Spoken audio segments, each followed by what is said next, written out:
मैं Rakesh Sharma वाईएमओ news channel से आपके लिए आज एक विशेष चर्चा के लिए आपके सामने। मित्रों, आज पूरे देश में दो केसेस ऐसे हैं जिन पर पूरा देश में चर्चा का विषय बने हुए हैं। पहला केस है रिया और सुशांत का। दूसरा केस है अभी हाथरस में हुई एक बेटी की उसके साथ गलत हुआ और उसके बाद उसकी हत्या हो गई, उसकी मृत्यु हो गई। इन दोनों ही केसेस में पूरे देश में एक अजीब सी बेचैनी, एक अजीब सा माहौल बन गया है। और मजे की बात यह है कि दोनों ही केसेस में कानूनी प्रक्रिया शुरू हो चुकी है। सुशांत एंड रिया केस में सीबीआई को केस रेफर हो गया है। सीबीआई अपना काम कर रही है, अपनी जांच कर रही है, एनसीबी अपनी जांच कर रही है और कुछ गिरफ्तारियां हो चुकी हैं, कुछ जांच अभी जारी है। दूसरे केस में एफआईआर हुई। एफआईआर होने के बाद 4 लोग अरेस्ट हो गए, चारों लोगों को जेल भेजा जा चुका है और अपनी जांच एजेंसी एसआईटी वहां पर जांच कर रही है। लेकिन पूरे देश में जगह जगह different political parties, different media channels, different organisations अपनी अपनी राजनीतिक रोटियां सेकने के लिए, अपने अपने स्वार्थ सिद्धि के लिए, अपनी प्रसिद्धि के लिए, अपना नाम और अपना शक्ल मीडिया में चमकाने के लिए इन दोनों ही केसों में बहुत अजीब तरीके से इंटरफेयर कर रही है। तो मेरा आज चर्चा का जो विषय हमारा है वो है कि क्या किसी भी जांच प्रक्रिया में किसी भी एजेंसी द्वारा वो चाहे की जाए, चाहे सीबीआई द्वारा की जाए, चाहे वो एनसीबी द्वारा की जाए, चाहे वो लोकल पुलिस द्वारा की जाए, चाहे वो एनआईए द्वारा की जाए या एनएसए द्वारा की जाए, कुछ भी कहीं भी किसी से की जाए, क्या किसी बाहरी एजेंसी या बाहरी मीडिया या बाहरी आदमी का इंटरफेरेंस लीगलाइज है, होना चाहिए या नहीं होना चाहिए? आज इसी विषय पर चर्चा करने के लिए मेरे साथ मेरी सहयोगी विजेता शर्मा जी हैं। विजेता शर्मा दिल्ली हाई कोर्ट में एडवोकेट हैं। मेरे साथ आज इसी विषय पर खास अपनी राय देने के लिए सुप्रीम कोर्ट से एडवोकेट हैं मिस एकता अग्रवाल। मिस एकता अग्रवाल न केवल सुप्रीम कोर्ट में एडवोकेट हैं बल्कि एक सोशल एक्टिविस्ट भी हैं और ऑथर भी हैं, लेक्चरर भी हैं और मेंबर भी हैं इंटरनेशनल ह्यूमन राइट कमीशन की। And she is president and general secretary of national women cell of CCO. So मैं आपका स्वागत करता हूं एकता जी और सीधा आप पर आता हूं कि आप ये बताएं कि what is the legal procedure system in India as per the settled law of land. Ekta जी।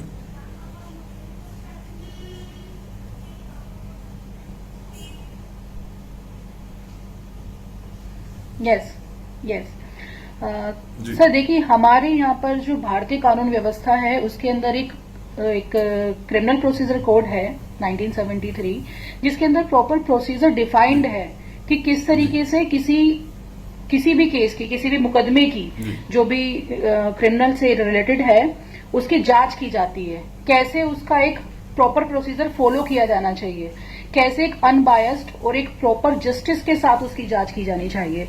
तो वो जो एजेंसी है वो एजेंसी अपने हिसाब से एक प्रोसीजर चलता है उसके बाद वो केस कोर्ट के सामने आता है, कोर्ट में फिर एक प्रॉपर तरीके से ट्रायल चलता है। सबसे पहले अगर कोई भी क्राइम है कहीं पे भी कमिट हुआ है तो वो क्राइम की रिपोर्ट होगी, वो वर्बली भी हो सकती है और वो इन रिटर्न भी हो सकती है। उसके बाद फिर इन्वेस्टिगेशन ऑफिसर उसकी इन्वेस्टिगेशन करेगा। अब अगर मैं बात करूं सुशांत और रिया केस की, तो इसमें इन्वेस्टिगेशन एजेंसी के साथ में प्राइमरी जो स्टेज थी उसमें प्रॉब्लम थी। उसमें प्रॉब्लम ये थी कि जो मुंबई पुलिस थी उस पर आरोप लगा था कि इन्वेस्टिगेशन उसमें प्रॉपर तरीके से नहीं हुई है। आप डिमांड करते हैं सीबीआई जांच की, सीबीआई जांच आपको सुप्रीम कोर्ट परमिट कर देती है। अब सीबीआई जांच जब परमिट की गई है तो आप सीबीआई को अपना काम करने दें, प्रॉपर तरीके से एक इन्वेस्टिगेशन रिपोर्ट आने दें। उस पर अगर आप आउटर प्रेशर बनाएंगे या आउटर आप एक बवाल क्रिएट करेंगे तो उससे कोई फायदा नहीं है। एकता जी, क्योंकि न्याय का काम न्यायपालिका ही करेगी और जो जांच एजेंसियां वो ऑलरेडी अपना काम कर रही है। इवन मजिस्ट्रेट इन्वेस्टिगेशन के बाद फॉर इन्वेस्टिगेशन जी, but he can't interfere in the investigation और he can't guide the investigating officer to proceed in particular way. वो उसका इंडिपेंडेंस है आईओ का कि वो एजेंसी किस ढंग से इन्वेस्टिगेशन कर रही है, उसमें कोई इंटरफेरेंस इवन जुडिशरी का भी नहीं है जहां तक मैं समझता हूं। एम आई राइट? हाँ, वो 173, 174 उसमें आने के बाद, वो चार्जशीट फाइल होने के बाद वो उसमें कह सकता है कि I am not satisfied with your investigation, please re investigate the case. That can he can do, he is the power. But वो एजेंसी को डायरेक्शन नहीं दे सकता कि आप इस डायरेक्शन में काम करें। एग्जैक्टली जी सर, इन्वेस्टिगेशन एक प्राइमरी प्रोसीजर है बिफोर इंक्वायरी, तो इट्स अ बेसिक थिंग। इसमें मजिस्ट्रेट या फिर कोर्ट का कोई इंटरफेरेंस नहीं होता। Investigation is properly pure procedure. जो इन्वेस्टिगेशन ऑफिसर जो अपॉइंट हुआ है, जिसको कोर्ट ने अपॉइंट किया है, या फिर कोई पुलिस या फिर अदर मीडियम से आया है, सीबीआई या अदर जो एजेंसीज हैं उनके थ्रू आया है, तो वो अपना इन्वेस्टिगेशन करते हैं। इन्वेस्टिगेशन करने के बाद वो जो भी जांच करेंगे, उसकी केस डायरी या प्रॉपर वो चार्जशीट बनाकर सबमिट की जाएगी, और उसके बाद फिर कोर्ट का इंक्वायरी शुरू होती है। तो ये प्रॉपर प्रोसीजर है। आप बिफोर इन्वेस्टिगेशन प्रोसीजर के अंदर इंटरफेरेंस करना, इट इज नॉट जस्टिफिएबल। इसमें 4 कल्पिट्स को, so alleged culprits, I am not saying whether they are who are they, मैं सिर्फ ये कह रहा हूं 4 लोगों को गिरफ्तार किया गया है और एसआईटी गठित हो गई है। तो इसमें ये जो सब हो रहा है, वहां हाथरस को सील कर दिया गया, उसके गांव को सील कर दिया गया, और चारों तरफ मीडिया एक ही बात पे जोर दे रहे कि हमें उसके घर वालों से मिलने दो। मैं कहता हूं उसके घर वालों से मीडिया को मिलना या ना मिलना, या पॉलिटिकल पार्टीज का मिलना कहां तक जरूरी है इस इन्वेस्टिगेशन में? सर, मैं भी आपकी बात को आगे ले जाते हुए यही बोलूँगी, मुझे तो अब तक यही समझ नहीं आ रहा कि ट्रायल एक पार्ट होता है कोर्ट का, ट्रायल चलता है कोर्ट में, लेकिन आजकल क्या हो गया है, ट्रायल एक जनता कर रही है, जनता एक खुद जज बन चुकी है। कहीं भी कोई अपराध होता है तो उसे ऐसा करो वैसा करो, ज़रूरी नहीं है कि वो हम हाथरस वाले केस ही बोले, सुशांत केस से भी देख लो, जनता एकदम से ना कहता है जुझारू टाइप से हो गई है, वो अपने आप को जज समझने लग गया। और ये जो ट्रायल है ना, ये ट्रायल आजकल मीडिया ट्रायल हो गया है। आजकल ट्रायल ना एक कोर्ट में लोगों को, यानी कि हम सबको यहाँ पे समझना होगा, कोर्ट को हमें कोर्ट पे हमें फेथ रखना होगा। जो ट्रायल का एक प्रोसीजर है, कोई भी अपराध होता है वो बिना ट्रायल के प्रोसीजर से नहीं होके जा सकता। क्योंकि आज मैंने देखा था, कुछ न्यूज़ चैनल में बता रहे थे कि भाई आज गांधी जयंती है तो प्लीज़ अहिंसा हिंसा व्हाटएवर जो भी इस तरह की बातें करते, तो गांधी जी ने ये भी बोला है कि भैया अगर आप किसी को अपराधी को अपराध का आप दोषी मानो, किसी एक कहते हैं ना जो बंदे ना अपराधी नहीं कि आप उसे सूली पर नहीं लटका सकते, तो वो चीज़ करने के लिए हमें ट्रायल में जाना पड़ेगा। तो चाहे वो निर्भया वाला केस हो या फिर आपका हाथरस वाला केस हो या फिर सुशांत वाला केस हो, हमें इस तरह के मैटरों में भी हमें ट्रायल में जाना पड़ेगा। लेकिन हाँ, जैसे कि अभी आपने बताया एसआईटी गठित हो गई है, ये बहुत अच्छा है कि इस तरह के मैटरों को एक फास्ट ट्रैक कोर्ट में लेके इसका ट्रायल जल्दी से जल्दी खत्म किया जाए और उसको जल्दी से जल्दी न्याय दिलवाया जाए। लेकिन इसका मतलब ये नहीं है कि इसमें मीडिया घुस जाए। मुझे तो यही समझ नहीं आ रहा इसमें पॉलिटिकल पार्टी क्या इसमें इंटरेस्ट अपना डेवलप कर रही है। भैया अभी चुनाव नहीं है, चुनाव अभी दूसरी जगह है, कृपया करके आप वहां पे रहें। आप ना इस कहते ना क्राइम जहाँ पे अपराध हुआ है और जो विक्टिम है इतना गंदा और घिनौना बना दिया है ना कि मैं क्या बोलूं सर, आपसे घिन सी आती है कि क्या हो गया है ये लोगों को। नहीं तो ये जो मीडिया ट्रायल जो हो रहा है, ये मीडिया ट्रायल तो बिल्कुल अनजस्टिफाइड है ना। ये प्रेशर माउंट किया जा रहा है लीगल सिस्टम पे, इन्वेस्टिगेटिंग एजेंसी पे। आज मैंने सुना कि वो एक पर्टिकुलर चैनल है, उसके लोग कुछ उसको साथ लेकर के लोगों को जंतर मंतर पे बैठ गए एंड दे आर डिमांडिंग कि 302 ऐड करो।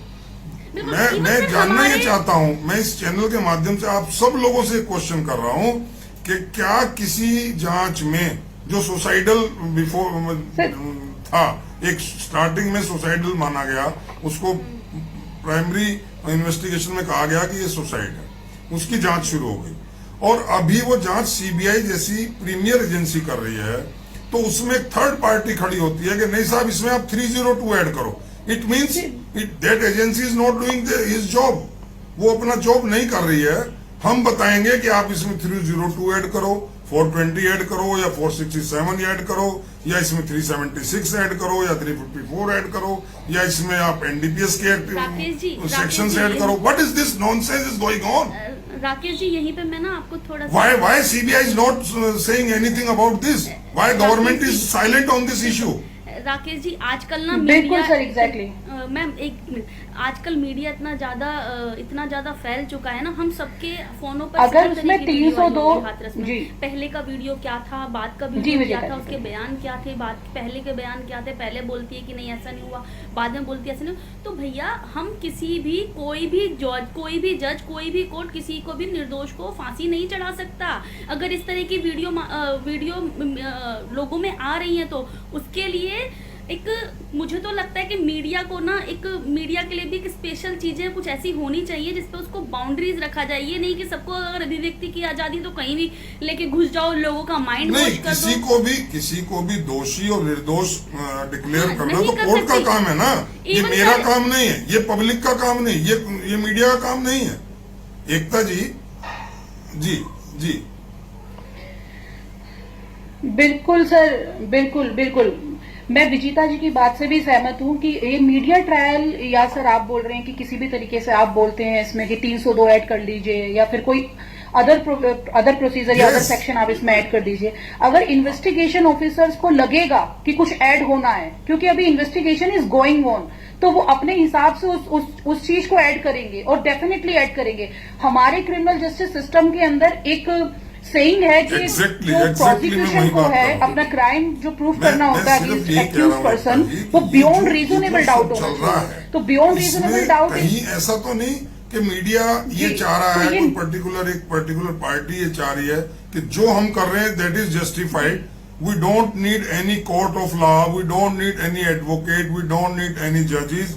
तो अगर ऐसा ही करना है और गवर्नमेंट उस पर साइलेंट है, चाहे वो किसी भी पार्टी गवर्नमेंट है, अगर गवर्नमेंट उस पर साइलेंट है तो गवर्नमेंट को चाहिए कि सबसे पहले जितनी भी हिंदुस्तान में कोर्ट है उन सब में ताले लगा दे और सारे वकीलों को कि आप अपनी वकालत छोड़ दो। Sir, बिकॉज even इसमें मीडिया विल advocate भी इतना डिसाइड, कर रहे हैं। Because media will decide who is culprit, कौन दोषी है, कौन निर्दोष है, किसने क्या किया है, ये भी बिना जांच के Exactly, जाने sir. मीडिया ही डिसाइड करेगा।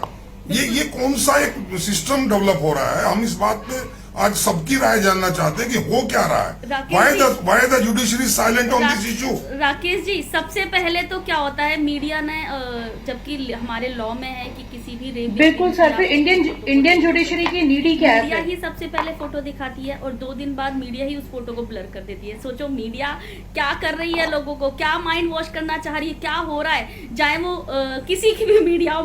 मुझे तो इस बात में ना अब कितने तरस सा आता है, क्या हो रहा है ये मीडिया, न्यूज दिखाओ भाई, हमें न्यूज देखनी है। हमें तुम ना कोई जज हो, ना कोई कोर्ट कचहरी, तुम ना वकील हो, यू हैव नो पावर कि आप किसी को भी कल्पित करो। एकता जी, आपने देखा होगा अभी जो एनसीबी का जो चला एनडीपीएस वाला मामला बॉलीवुड का, कि किसको सम्मन किया जा रहा है, कितने बजे सम्मन किया जाएगा, किसको बुलाया गया, किससे क्या क्वेश्चन पूछे गए, किससे क्या आंसर आए, ये चीजें मीडिया में कैसे आई? It means there is something wrong going on. अगर बीइंग एन एडवोकेट मैं किसी एक्यूज के लिए डिफेंस लॉयर हूं तो मुझे एक एफआईआर की कॉपी लेने के लिए Definitely, जज्जों sir, वो करनी पड़ती multiplicity है, channel- मुझे एफआईआर की कॉपी नहीं मिलती है और वहां उनको ये मालूम है किसको सम्मन किया जा रहा है, किसको कितने बजे बुलाया गया, किससे क्या क्वेश्चन किया गया।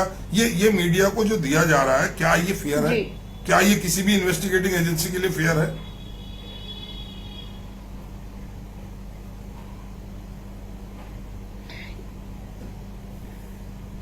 सर ये कंप्लीटली अनफेयर है। मीडिया को हमारे कॉन्स्टिट्यूशन में चौथा स्तंभ माना गया है और ये लोग इस चीज को मिसयूज करना या फिर खुद अपने आप को जुडिशरी मान लेना, खुद अपने आप को इन्वेस्टिगेशन एजेंसी कंसीडर कर लेना, ये सबसे गलत ये तथ्य सामने आए हैं इन दिनों। और मोरोवर सर मैं एक बात और यहाँ पे कहना चाहूंगी, ये हाथरस वाले केस के अंदर मीडिया में अगर आप गूगल पे सर्च करके देखें तो हाथरस में जो विक्टिम है, उसका नाम आपको क्लियर, उसकी आइडेंटिफिकेशन आपको क्लियर का नाम या फोटो तो मैंने बिल्कुल अपनी नहीं ट्वीट में भी ये आएगा, ट्वीट किया और उसमें मैंने सीजीआई को, जी it is completely against the row.